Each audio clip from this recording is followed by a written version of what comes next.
وہ گھر دیکھ کر میرے ہوش اڑ کے رہ گئے تھے۔ وہ گھر میرے لیے انجان نہیں تھا۔ میں نے نگین سے دوبارہ تصدیق کی کہ آپ اس گھر میں رہتی ہیں؟ میرے حلق سے آواز نہیں نکل رہی تھی۔ کہنے لگی جی سر، میں یہیں رہتی ہوں۔ مجھے لگا میرا دماغ چکر کھا کے رہ گیا۔ ایسا کیسے ممکن تھا؟ 5 سال پہلے کی ہر بات جیسے میرے سامنے آ کے کھڑی ہو گئی۔ نگین گاڑی سے اتر کے اپنے گھر کے اندر جا چکی تھی۔ میرے دماغ میں دھماکے سے ہونے لگے، آنکھوں سے آنسو جاری ہو چکے تھے۔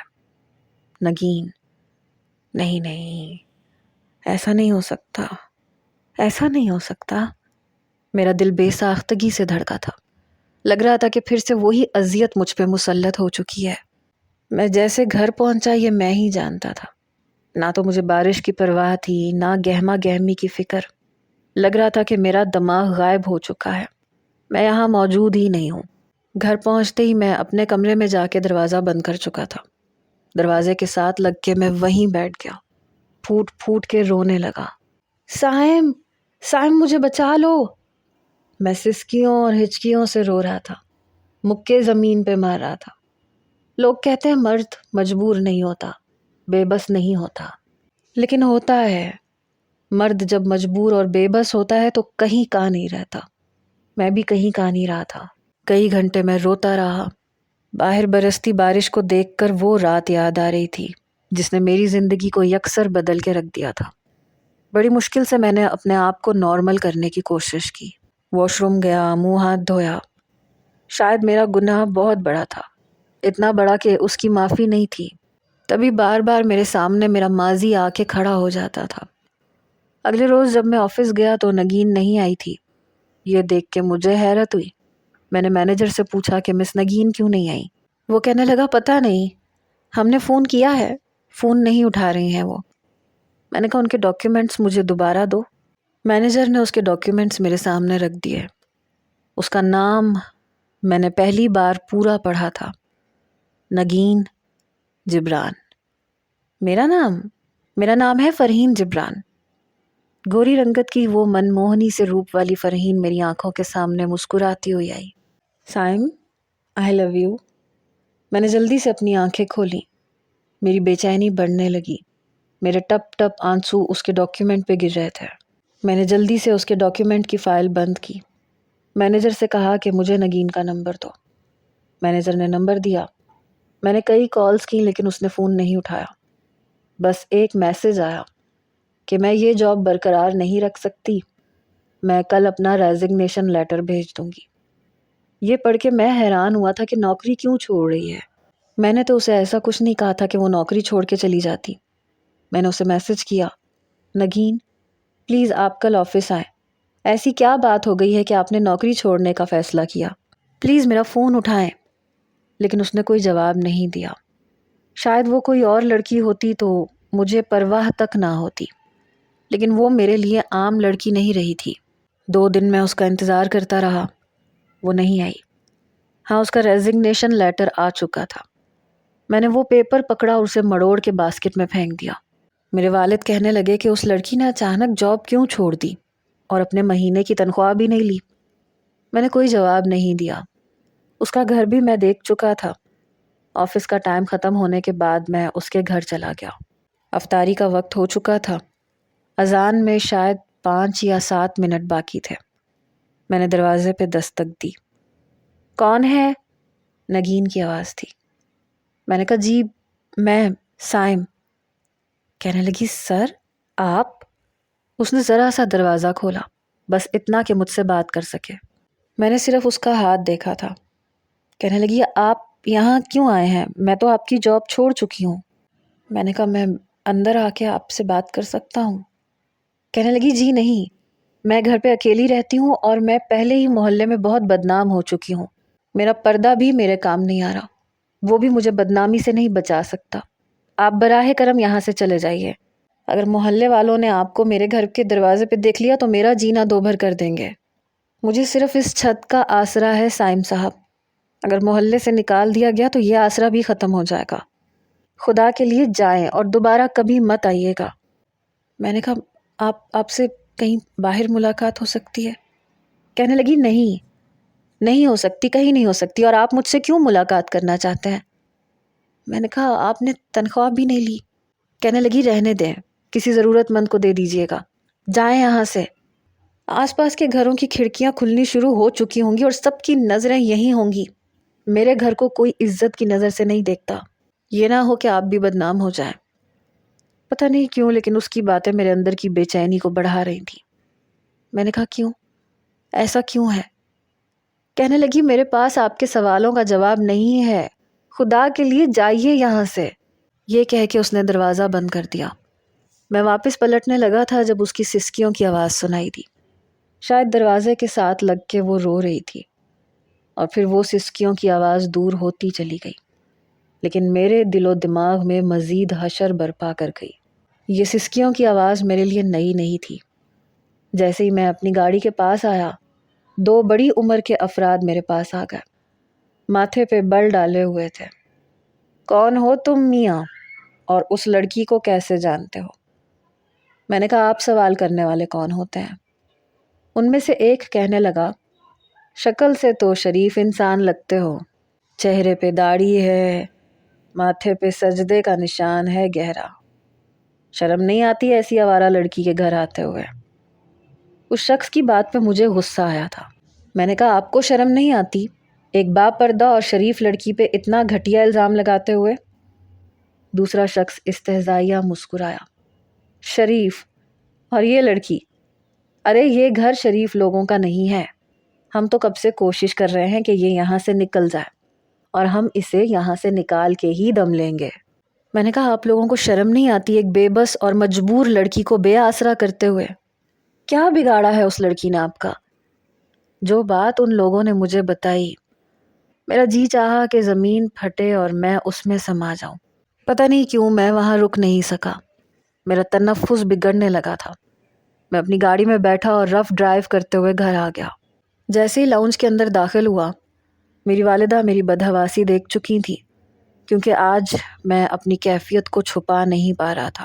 میری والدہ کہنے لگی سائم بیٹا کیا ہوا ہے؟ مجھے تمہاری حالت ٹھیک نہیں لگ رہی۔ میں نے کہا امی مجھے شادی کرنی ہے۔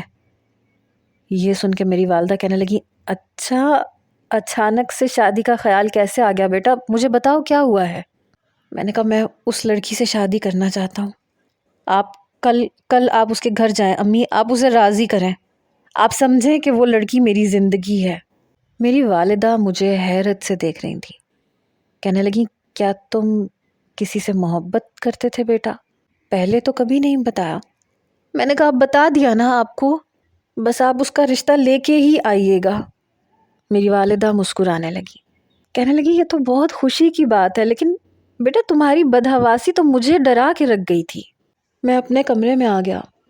مجھے لگا شاید یہ کرنے سے میری اذیت کچھ کم ہو جائے گی، میری تکلیف کا احساس کچھ کم ہو جائے گا۔ وہ لڑکی میری محبت نہیں تھی، میں نے تو اسے آج تک دیکھا تک نہیں تھا، لیکن اس گھر سے میرا پرانا تعلق تھا۔ اگلے روز میری والدہ اور والد نگین کے گھر گئے میرا رشتہ لینے۔ میں پورا دن آفس میں اسی بارے میں سوچتا رہا۔ اپنی والدہ کو فون کر کے یہ پوچھنے کی بھی ہمت نہیں ہوئی کہ نگین نے کیا جواب دیا۔ میں جانتا تھا کہ وہ انکار کر دے گی، لیکن بہرحال شادی مجھے اسی سے کرنی تھی اور ہر صورت میں کرنی تھی۔ شام کو جب میں آفس سے واپس آیا تو میری والدہ کے ماتھے پہ بل تھے، میرے والد بھی کافی غصے میں بیٹھے ہوئے تھے۔ مجھے دیکھتے ہی میرے والد کہنے لگے یہ کس لڑکی کے گھر تم نے ہمیں بھیج دیا تھا؟ وہ تو پورے محلے میں بدنام ہے۔ کیا سوچ کے تم نے اس لڑکی کا انتخاب کیا سائم؟ تم سے تو میں یہ توقع نہیں رکھتا تھا، میں سوچ بھی نہیں سکتا تھا کہ تم ایسی لڑکی کا انتخاب کر سکتے ہو۔ بہرحال بھول جاؤ کہ میں تمہاری شادی اس لڑکی سے کروں گا، میرے والد خاصا اونچے لہجے میں کہہ رہے تھے۔ نازش اور ارسل بھی اپنے کمرے سے باہر آ گئے۔ میں نے کہا بابا وہ لڑکی میری وجہ سے بدنام ہوئی ہے، وہ بری نہیں ہے، میں جانتا ہوں، اور آپ کو لوگوں کی باتوں کی پرواہ نہیں ہونی چاہیے۔ میرے والد کہنے لگے تمہیں حقیقت کا پتہ ہی نہیں ہے، اس کا پورا خاندان برا ہے، اور میں ایسے خاندان کی لڑکی کو اپنے گھر نہیں لا سکتا۔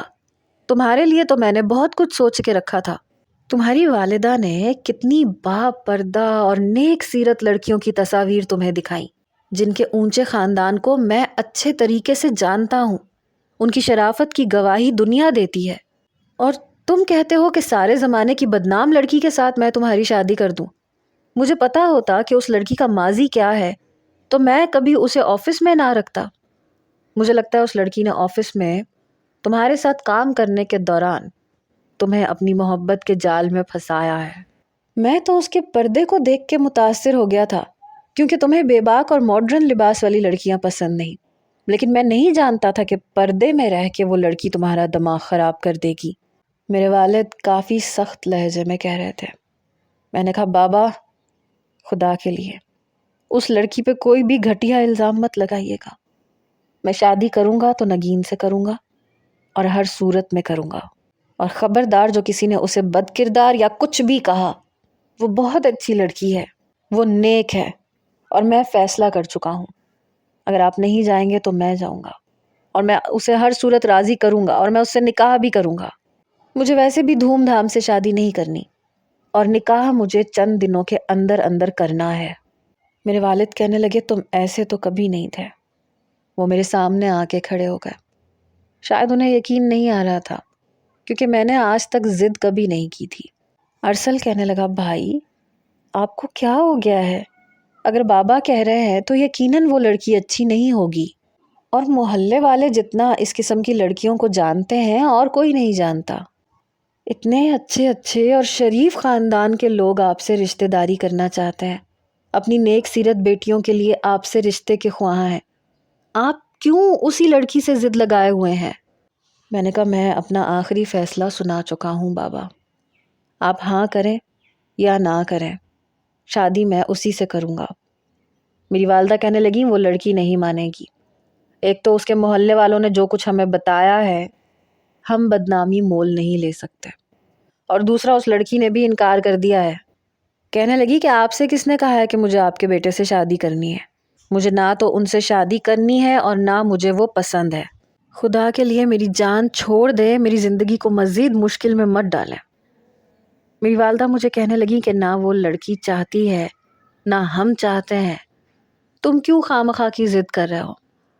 میں نے کہا اسے منانا میرا کام ہے، بس آپ مجھے اس بات کی گارنٹی دیں کہ آپ اسے عزت سے لے کے آئیں گے، اور اسے کبھی اس کی گزشتہ زندگی کا تانا نہیں دیں گے، کیونکہ میں ذمہ دار ہوں۔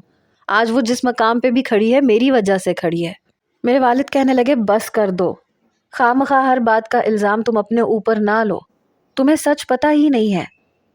میں نے کہا بابا سچ آپ کو نہیں پتا، جو سچ مجھے پتا ہے میں نہیں چاہتا کہ میں کسی کو بتاؤں۔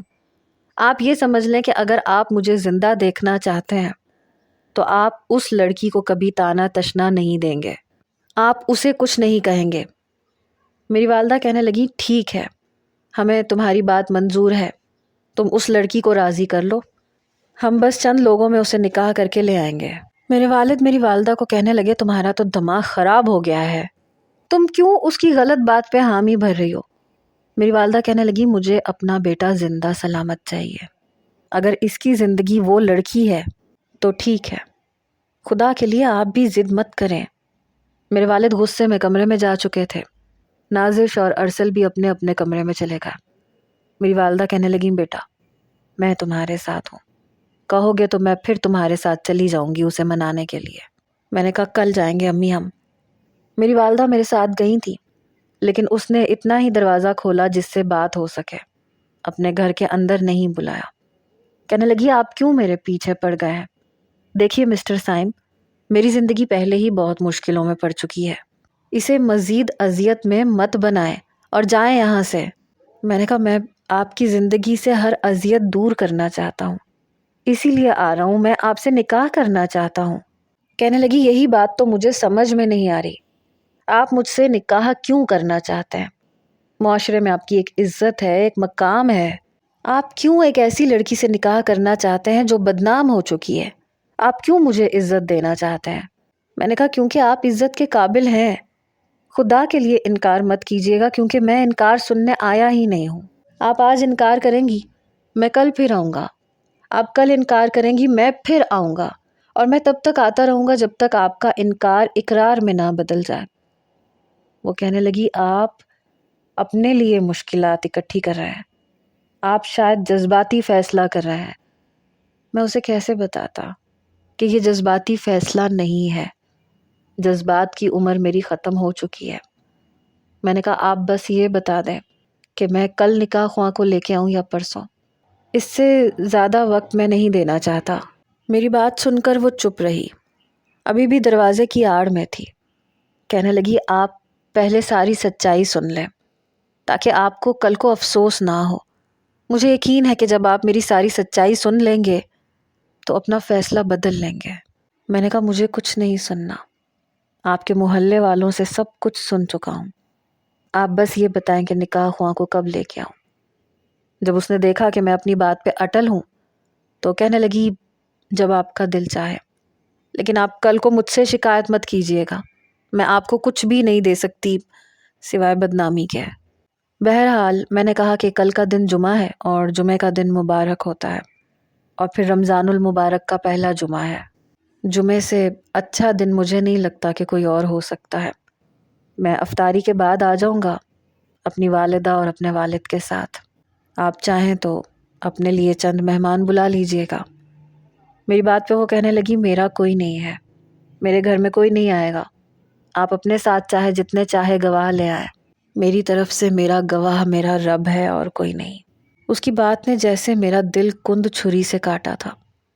میری والدہ میری شکل دیکھ رہی تھی، میں نے دروازے پہ کھڑے کھڑے سب کچھ طے کیا تھا۔ جب ہم واپس آئے تو میری والدہ کہنے لگی عجیب لڑکی ہے، گھر کے اندر تک نہیں لے کے گئی، گلی میں کھڑے کھڑے تم نے رشتہ بھی طے کر لیا، نکاح کا دن بھی مقرر کر لیا، مجھے اپنے ساتھ کیا کرنے لے کے گئے تھے؟ میری بات کی کیا کوئی بھی اہمیت ہے تمہاری نظر میں کہ نہیں؟ میں نے کہا امی مجھے شادی سادگی سے ہی کرنی تھی، اور پھر آپ کو اعتراض کس بات کا ہے؟ میری والدہ کہنے لگی 1 مہینے کا تو صبر کر لیتے، رمضان کا مہینہ گزرنے دیتے، میں چند مہمانوں کو تو ضرور بلاتی، اور کوئی چوری تو نہیں کر رہے ہیں جو اتنا چھپ کے نکاح کر رہے ہو، شادی کر رہے ہیں۔ میں نے کہا ولیمہ آپ جیسا چاہیں ویسا کر لیں، جتنے مہمان چاہے بلا لیں، میں نے کب کہا کہ میں چوری کر رہا ہوں، لیکن نکاح چند لوگوں کی موجودگی میں ہی ہوگا۔ میری والدہ کے ماتھے پہ بل پڑے تھے۔ بہرحال میرے والد کو میری ماں نے کیسے راضی کیا یہ میں نہیں جانتا۔ اگلے روز میری بہن ارسل اور میرے والدین کے ساتھ میرے چند دوست تھے جنہیں گواہ کے طور پہ میں لے کے گیا تھا۔ ان میں سے کچھ نے نگین کی طرف سے گواہ کے طور پر سائن کرنے تھے۔ نازش نگین کے کمرے میں چلی گئی اور میری والدہ بھی۔ نکاح ہوا۔ جب وہ کمرے سے باہر آئی تو برقع نقاب میں تھی۔ میں اسے دیکھ کے حیران ہوا تھا کیونکہ عروسی جوڑا تو ہم ساتھ لے کے آئے تھے، شاید اس نے پہنا نہیں تھا۔ بہرحال اس کا ہاتھ جب میں نے اپنے ہاتھ میں لیا تو برف کی مانند ٹھنڈا تھا، شاید وہ بہت گھبرائی ہوئی تھی۔ اسے گاڑی تک میں خود لے کر آیا تھا، گاڑی کا پچھلا دروازہ کھول کے اسے بیٹھنے کے لیے کہا۔ میری والدہ اور نازش بھی گاڑی کی پچھلی نشست پہ بیٹھی تھیں۔ میرے والد اور ارسل دوسری گاڑی میں گئے تھے، البتہ یہ گاڑی میں نے خود ڈرائیو کی تھی۔ بہرحال وہ میرے گھر آ گئی تھی۔ میری والدہ نے اسے یوں تو کچھ نہیں کہا، لیکن ماتھے پہ بل ڈالے سیدھا اپنے کمرے میں چلی گئی۔ البتہ نازش نے اسے میرے کمرے میں بٹھا دیا تھا، لیکن میں کمرے میں جانے کے خیال سے بہت گھبرا رہا تھا۔ شادی تو کر لی تھی لیکن سمجھ میں نہیں آ رہا تھا کہ اسے چھوؤں گا کیسے۔ سب لوگ اپنے کمروں میں جا چکے تھے۔ میری شادی سے میرے گھر والے بھی شاید خوش نہیں تھے، اور کیا میں خوش تھا؟ اس کا جواب بھی شاید میرے پاس نہیں تھا۔ اس وقت میں ڈرائنگ روم میں بیٹھا تھا اور وہ دلہن بنی میرے کمرے میں۔ پتہ نہیں دلہن بنی ہوئی تھی کہ نہیں، پتہ نہیں کیوں، لیکن مجھ پہ کچھ بدحواسی سی چھانے لگی۔ میری کیفیت دوبارہ سے عجیب و غریب ہونے لگی۔ جب بھی کمرے میں جانے کے بارے میں سوچتا دل زور زور سے دھڑکنے لگتا تھا، مجھ پہ گھبراہٹ طاری ہو جاتی تھی۔ حالانکہ ایسی کیفیت شاید عورت کی ہوتی ہوگی جس کی شادی ہو رہی ہو، شاید کمرے میں بیٹھی وہ بھی ایسی ہی کیفیت سے دوچار ہوگی۔ اتنی جلدی میرے سپنے تو آنکھوں میں نہیں سجائے ہوں گے۔ اپنے آپ کو میں ذہنی طور پہ نگین کے ساتھ رشتہ نبھانے کے لیے تیار کر رہا تھا۔ اپنے اندر حوصلہ پیدا کر رہا تھا کہ اس سے بات کر سکوں، اس کی تعریف کر سکوں، اسے خوشیاں دے سکوں. لیکن میرا اندر خوف کھا رہا تھا، ڈر رہا تھا. میرے اندر کا ڈر کم ہونے کے بجائے گزرتے لمحات کے ساتھ بڑھ رہا تھا. کافی دیر تک میں سر پکڑے ڈرائنگ روم میں بیٹھا رہا. تب ارسل میرے پاس آیا. کہنے لگا، بھائی آپ ابھی تک یہیں ہیں، رات کے 2 بج رہے ہیں، آپ اپنے کمرے میں کیوں نہیں گئے؟ میں نے اس سے نظریں چرائیں. میں نے کہا بس جا رہا ہوں. وہ میرے برابر میں بیٹھ گیا. کہنے لگا، کیا بات ہے؟ سب سے لڑکے جس لڑکی سے آپ نے شادی کی ہے، جسے آپ اپنی پسند کہتے ہیں، اپنی محبت کہہ رہے ہیں، اس کے پاس جانے میں اتنی دیر؟ بھائی جب آپ نے یہ کہا کہ آپ نے نگین سے شادی کرنی ہے اور اس لڑکی سے شادی کرنے کے لیے اتنی ضد کی، تو پتہ نہیں کیوں مجھے تب بھی لگ رہا تھا کہ آپ کسی لڑکی سے محبت نہیں کر سکتے، اور اتنی شدت سے تو کبھی نہیں کر سکتے، کیونکہ محبت آپ کو اللہ سے ہے. مجھے یہ یقین نہیں آ رہا تھا کہ آپ کسی لڑکی کے لیے اتنی ضد کر سکتے ہیں، اور آپ کی آنکھوں میں مجھے اس لڑکی کے لیے محبت کہیں نظر نہیں آ رہی تھی. بھائی کیا وجہ ہے؟ کیوں آپ نے ایسی لڑکی کا انتخاب کیا، حالانکہ آپ اس سے زیادہ بہتر لڑکی ڈیزرو کرتے تھے، ایک اچھے خاندان کی نیک لڑکی. میں اٹھ کے کھڑا ہو گیا. ارسل کی باتیں مجھے اندر سے جھنجھوڑ رہی تھیں. میں اپنے اندر کے سوالوں سے خوف کھا رہا تھا. میں کسی کو بھی جواب نہیں دینا چاہتا تھا، کسی کو بھی نہیں. میں چاہتا تھا کہ یہ راز مجھ تک محدود رہے یا میرے رب تک، تیسرا بیچ میں کوئی بھی شامل نہ ہو. شاید میرا بھرم رہ جائے. میں نے کہا، تمہیں غلط لگ رہا ہے؟ کمرے میں بیٹھی ہوئی میری بیوی میری پسند ہے، میری محبت بھی ہے. اس نے بڑی گہری سانس لی. بڑی عجیب محبت ہے بھائی کہ وہ کمرے میں بیٹھی ہے اور رات کے 2 بجے تک آپ یہ فیصلہ نہیں کر پا رہے کہ آپ کو کمرے میں جانا چاہیے یا نہیں. اس نے شاید طنز کیا تھا مجھ پہ، مجھے اس کے طنز کی بھی کوئی پرواہ نہیں تھی. بہرحال میں قدم اٹھاتا ہوا ڈرائنگ روم سے باہر نکلا اور اپنے کمرے کی جانب بڑھ گیا. کمرے کے باہر کھڑے ہو کے میں اپنے آپ میں اتنی ہمت نہیں کر پا رہا تھا کہ کمرے کا دروازہ کھولوں، لیکن شاید مجھے ارسل کے آ جانے کا ڈر تھا. میں نے دروازے کا نوب گھمایا، دروازہ کھولا. کمرے کی لائٹ ابھی بھی جل رہی تھی اور وہ سامنے بیٹھی تھی. دوپٹہ اس نے سر پہ لے رکھا تھا اور کچھ اس انداز سے لیا تھا کہ میں پھر بھی اس کا چہرہ نہیں دیکھ پایا. میں نے دروازہ بند کیا، گہری سانس لی. میں نے کہا، معذرت، مجھے باہر کافی ٹائم لگ گیا. کہنے لگی، کوئی بات نہیں. بڑا مختصر سا جواب دیا تھا اس نے. میں بڑی ہمت کر کے آگے قدم بڑھا رہا تھا، اس کے قریب جا رہا تھا، لیکن میری نظریں بالکل زمین پہ لگی ہوئی تھیں. میں چاہ کے بھی اس کا چہرہ نہیں دیکھ پا رہا تھا. پتہ نہیں کیوں عجیب سی بے چینی محسوس ہو رہی تھی. میں نے کہا، اگر آپ کو نیند آئی تھی تو آپ کو سو جانا چاہیے تھا، آپ میرا انتظار نہ کرتی. وہ کہنے لگی، بس کچھ سوالات تھے جو آپ سے کرنے تھے. بہت الجھن کا شکار ہوں میں، پتہ نہیں میں اس کے سوالوں کا کیا جواب دیتا. بیڈ پر اس کے سامنے بیٹھ کے میں نے دل کو بہت مضبوط کیا. اپنی نظروں کو اٹھا کے جب سامنے بیٹھی نگین کی طرف دیکھا تو میرے ہوش اڑ کے رہ گئے. مجھے لگا میرے پورے وجود میں کرنٹ دوڑا ہو، میری حالت بگڑنے لگی. وہی چہرہ، وہی آنکھیں، ایسا کیسے ہو سکتا ہے؟ میں ایک دم بیڈ سے کھڑا ہو گیا اور اس کی آنکھوں میں حیرت تھی. مجھے لگا میں کوئی بھیانک خواب دیکھ رہا ہوں. ہاں، یہ خواب ہی ہو سکتا ہے، حقیقت اتنی تلخ نہیں ہو سکتی. یہ حقیقت نہیں ہے، یہ یقیناً کوئی خواب ہے. مجھے لگ رہا تھا کہ میں حقیقی زندگی سے دور ہو چکا ہوں. شاید نگین کا میرے آفس میں آنا، یوں اس طرح سے میرا اس سے نکاح کرنا، یہ سب ایک خواب ہے. وہ نگین تو نہیں تھی. میں ابھی تک یقین اور بے یقینی کی کیفیت میں تھا. جب وہ کہنے لگی کہ کیا ہوا، آپ اٹھ کیوں گئے، میم آپ کو پسند نہیں آئی کیا؟ اس کی آواز نے مجھے حقیقت میں لا کے پٹکا تھا. کتنی تلخ حقیقت تھی، کتنی بھیانک، کتنی خوفناک. مجھے لگ رہا تھا میں اگلا سانس نہیں لے پاؤں گا. مجھے گھٹن کا احساس ہونے لگا، بلکہ گھٹن کا احساس تو میرے اندر کب سے تھا، اب اس احساس نے سر اٹھایا تھا، شدت پکڑ لی تھی۔ مجھے پچھتاوا ہو رہا تھا، بنا دیکھے میں نے نگین سے شادی کیوں کر لی؟ مجھے ایک بار دیکھ لینا چاہیے تھا، اگر ایک بار دیکھ لیتا تو یقیناً میں اس سے شادی نہ کرتا۔ یہ میں نے کیا کر لیا؟ میں نے خود کو ایک بہت بڑی مصیبت میں ڈال دیا، کیونکہ وہ اپنی بہن کی بالکل ہو بہو تھی۔ لگ رہا تھا کہ اسی کا چہرہ چرا لیا، اسی کے نقوش، اسی کی رنگت، اسی کی آنکھیں، اس کی آنکھوں کی رنگت بھوری آنکھیں۔ مجھے لگ رہا تھا میرے سامنے نگین نہیں بیٹھی، فرحین بیٹھی ہے، جس کی قبر پہ میں کئی بار پھوٹ پھوٹ کے رو کے واپس آ چکا تھا۔ میرے چہرے سے پسینہ بہہ رہا تھا، حالانکہ جنوری کی سرد راتیں تھیں۔